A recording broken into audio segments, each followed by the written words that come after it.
Hoy desenmascaramos lo que está detrás de la pretensión de grandes inmobiliarias y del propio municipio de Guayaquil de construir el nuevo aeropuerto de la ciudad en Daular.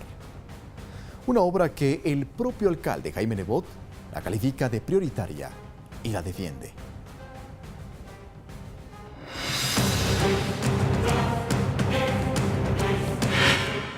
El aeropuerto intercontinental de Daular debe estar listo el año 2024, porque ese es el año en que termina la concesión actual. Ese aeropuerto tomará 5 años más o menos en su construcción y por lo tanto debe empezar a construirse el 2019. Pero ¿quiénes serían los principales beneficiados de esta mega obra? ¿Por qué justamente Daular es la zona elegida por el municipio porteño? Interrogantes que Jaime Nebot debería responder. Ahora, que Guayaquil tenga su aeropuerto intercontinental en el año 2024 es lo único que importa. El ex concejal Octavio Villacreces dice que no, que tras esta construcción hay muchos intereses personales en juego.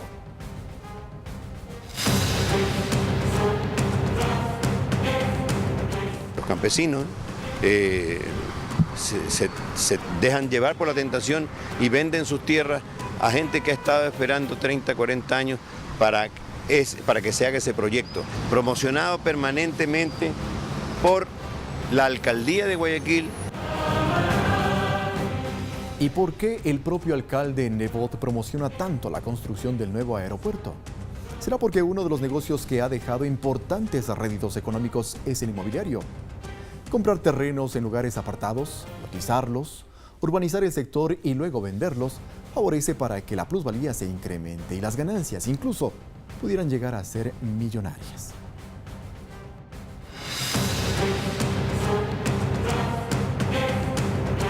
La zona de mayor plusvalía actualmente en Guayaquil está ubicada desde Chongón hasta Progreso.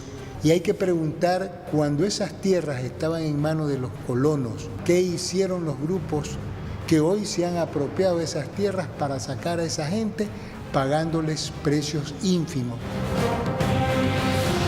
Sí, lo escuchó bien, precios ínfimos. ¿Los exdueños fueron acaso estafados o engañados? Para muestra, un botón. En los sectores aledaños, en donde se tiene previsto construir el nuevo aeropuerto, el promedio del costo de metro cuadrado de un bien inmueble en 2010 era de $900, mientras que en el 2015 el valor se incrementó a $1,250. Es decir, hubo un incremento del 38.8% en menos de 5 años. Otro ejemplo es que el metro de terreno baldío, en 2010, su precio promedio era de $30. El precio actual es de $65, o sea que se incrementó en un 116%. Yo no critico al promotor inmobiliario, que compre un suelo, que construya una vivienda, le ponga infraestructura, áreas verdes y todo el equipamiento que necesita, pero lo vende recontra caro porque el suelo le costó recontra caro. Está bien que se gane su plata, pero claro, se ganan a veces el 50%, el 200%. 50%, 200% más de su valor original. Sin duda un negocio del que muchos pierden y pocos ganan. ¿Será acaso esta la razón para que legisladores del Partido Social Cristiano o los de Madera de Guerrero, movimiento liderado por el alcalde Nebot, o los de Creo de Guillermo Lazo, se opongan al proyecto de ley de plusvalía? Está claro que en sus 13 años y más de alcalde y más de servidor público anteriormente, él sabía la información sobre cómo se iba a desarrollar la parte urbana de Guayaquil y por lo tanto estoy seguro de que él y muchos cercanos se han enriquecido alrededor de la especulación de la información y de la especulación de los precios. ¿Enriquecimiento a través de la especulación? ¿Acaso las grandes inmobiliarias tienen información privilegiada? ¿Pero por qué Daular se ha convertido en una zona apetecible para urbanizarla y obtener ingentes ingresos económicos? La unidad de investigación de Ecuador TV preparó el siguiente reportaje. Una zona urbana que se desarrolla económicamente en torno a su aeropuerto como base del intercambio comercial, el acercamiento global y con el beneficio de ser una ciudad eficiente. La promotora inmobiliaria asegura que los principales beneficiados de la construcción serán quienes habitan en los alrededores del nuevo aeropuerto, pero lo que omite o pretende que no se cuestione es que el porcentaje de comuneros que se beneficiarían de esta obra sería mínimo, o mejor dicho, casi nulo. Así lo aseguran varios pobladores de la zona, quienes además han sido testigos de cómo los terrenos ubicados alrededor de la futura terminal aérea hace mucho tiempo dejaron de pertenecerles. La mayor parte de los terrenos que están circunvalando el aeropuerto son de terceras personas, ya son privados. Los propios comuneros hicieron transferencias. Se está transformando. Y es que los promotores pretenden vender una idea que podría estar lejos de la realidad. Y la familia de Don Manuel y muchas otras familias podrán acceder a un mejor mañana. Un mañana que ha demorado décadas en llegar. Así lo aseguran los habitantes de la comuna de Chongón y del centro poblado de Aular. Dicen que a pesar de que son parte del cantón Guayaquil, las obras municipales no llegan. Imagínense, desde el 1991 que salió la ordenanza municipal de expansión urbana de la parroquia Chongón, nosotros estamos como la última rueda del coche. Así los beneficios económicos de esta obra no llegarían a los hogares de personas como Alfredo Solórzano, de la zona de Buenos Aires, o Medardo Corrales, de la localidad de Chongoncito. Ya casi los comuneros poco tienen tierra, tienen tierra. Sino de quienes hace más de 30 años comenzaron a adquirir la tierra aledaña a la obra, calificada como emblemática por Jaime Nebot, alcalde de Guayaquil. Los dueños actuales de los terrenos. O sea, ellos van a tener sus plusvalías elevadísimas. Como era de esperarse, las grandes inmobiliarias rápidamente pusieron sus ojos en Daular. Una de ellas es Ambienza S.A., la misma que construye la urbanización Ciudad Olimpo, a pocos kilómetros de donde podría ser la terminal aérea. Lo curioso del caso es que el propio alcalde promociona la construcción del aeropuerto en la página web de Ambienza. Nosotros somos facilitadores de la inversión. Vemos en el inversionista nacional y extranjero un aliado para el desarrollo. Y eso cuenta mucho, definitivamente. Sin duda la parte inmobiliaria tiene un futuro muy importante en la ciudad de Guayaquil. Palabras del propio alcalde Nebot, que el sector inmobiliario tiene un futuro importante en la ciudad de Guayaquil. Será por eso que promociona su gran proyecto en la página web de Ambienza. ¿Por qué tanto interés en la construcción del aeropuerto?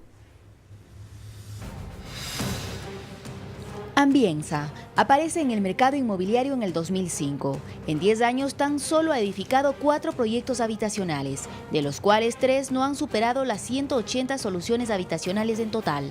Sin embargo, hace más de un año realiza un ambicioso proyecto inmobiliario en Daular, una zona considerada por la propia empresa de alta plusvalía y desarrollo. Aquí se proyecta vender más de 2.200 casas, construidas en una superficie de 47 hectáreas. Es la urbanización Ciudad Olimpo. Otra empresa que tiene importantes negocios en Daular es MA Construcciones, compañía quiteña constituida en el 2000 y que hasta hace poco promocionaba la venta de un terreno de más de 60.000 metros cuadrados, por un valor superior a $1.300.000. Y si se pregunta en qué lugar, la respuesta es simple: está ubicado cerca del futuro aeropuerto. Los principales directivos de MA Construcciones son Guido Esteban Maquiavelo Almeida y José Andrés Maquiavelo Nogales, hermano y sobrino respectivamente de José Maquiavelo Almeida, ex ministro de Obras Públicas en el gobierno de Gustavo Noboa. José Maquiavelo Almeida dirige la constructora Etinar. Lo curioso es que esta compañía guayaquileña ha firmado millonarios contratos en la administración social cristiana de Nebot. Para que usted tenga una idea, solo en las obras de la Troncal 2 del sistema de Metrovía, de la construcción y posterior ampliación de la Avenida del Bombero y del Malecón 2000, ha recibido más de $40 millones. Pero que las grandes inmobiliarias ganen gracias a la cuestionada plusvalía no es nada nuevo en Guayaquil. Tampoco es nada nuevo que este tipo de negocios beneficien siempre a los mismos actores. Actores que al parecer gozan de información privilegiada, tal y como sucedió en el gobierno de León Febres Cordero, en el cual Jaime Nebot era gobernador del Guayas. En aquella época se construyó la polémica vía perimetral.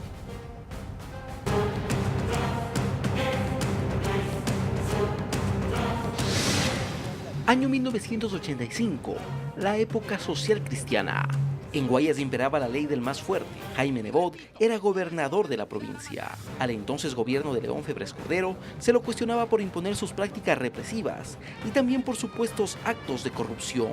En Guayaquil, uno de los casos emblemáticos, y no precisamente por beneficiar a la población, sino más bien por causar ingentes pérdidas económicas, no solo a propietarios de terrenos expropiados, sino también al propio Estado, fue la construcción de la polémica vía perimetral.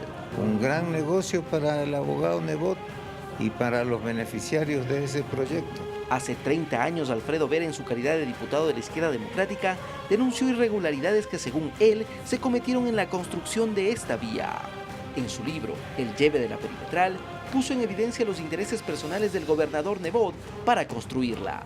Una de las supuestas irregularidades denunciadas por Vera fue la modificación del trazado de la vía para favorecer a Jaime Nebot y a su círculo más cercano, aumentándole algunos kilómetros para que pase por un territorio que se llama Las Orquídeas, que eran propiedad de la familia de Nebot. Esto queda evidenciado al final de la escritura notarizada en agosto de 1985. Además, la misma escritura muestra la relación de Jaime Nebot y su esposa Cintia de Nebot con la construcción de la urbanización Las Orquídeas, a través de la empresa Ingersa, empresa de la cual es propietario hasta la actualidad por medio de un fideicomiso en Panamá, una forma de evadir impuestos. A lo que nos oponíamos era al negociado y al beneficio que iba a ganar la familia de Nebot por vender los terrenos de La Orquídea. Otra de las denuncias y aseveraciones de Alfredo Vera fue el sobreprecio de al menos 9.000 millones de sucres, unos 50 millones de dólares de la época, perjuicio directo al Estado. Otros personajes que se habrían beneficiado de la construcción de la vía perimetral, promovida por Jaime Nebot, fueron los ex dueños del quebrado Filambanco, los hermanos William y Roberto Isaías Dazum, a través de sus propias constructoras e inmobiliarias. Otro crítico a esta obra fue el periodista de oposición Alfredo Pino Argote. En su libro El monumento al poder, denunció en duros términos la magna obra contratada por el gobernador Jaime Nebot, e inclusive era uno de sus principales críticos. Sin embargo, 30 años después, ahora Nebot es uno de sus invitados más recurrentes en el espacio de entrevistas de Coavisa. Jaime Nebot resulta el sobreviviente glorioso en esta destrucción masiva. Jaime Nebot, buenos días, feliz año. Bienvenido a Contacto Directo. Buenos días, feliz año para usted. En definitiva, ¿para qué sirvió la perimetral? Abrieron con esa vía de gran magnitud y de importancia, vinculaban a La Orquídea con Guayaquil. Y entonces empezaron a vender los terrenos de La Orquídea a un precio superlativamente beneficioso, con una plusvalía anormal. Un sobreprecio de al menos 9.000 millones de sucres, es decir, 50 millones de dólares de la época. Las autoridades de control investigaron este caso. ¿Quiénes se habrían beneficiado?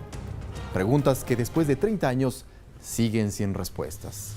Pero esta obra no solo habría perjudicado al Estado con su sobreprecio de más de 50 millones de dólares, sino también a particulares. Un ejemplo es la familia Herrera, dueña legítima de varios terrenos, al menos en papeles.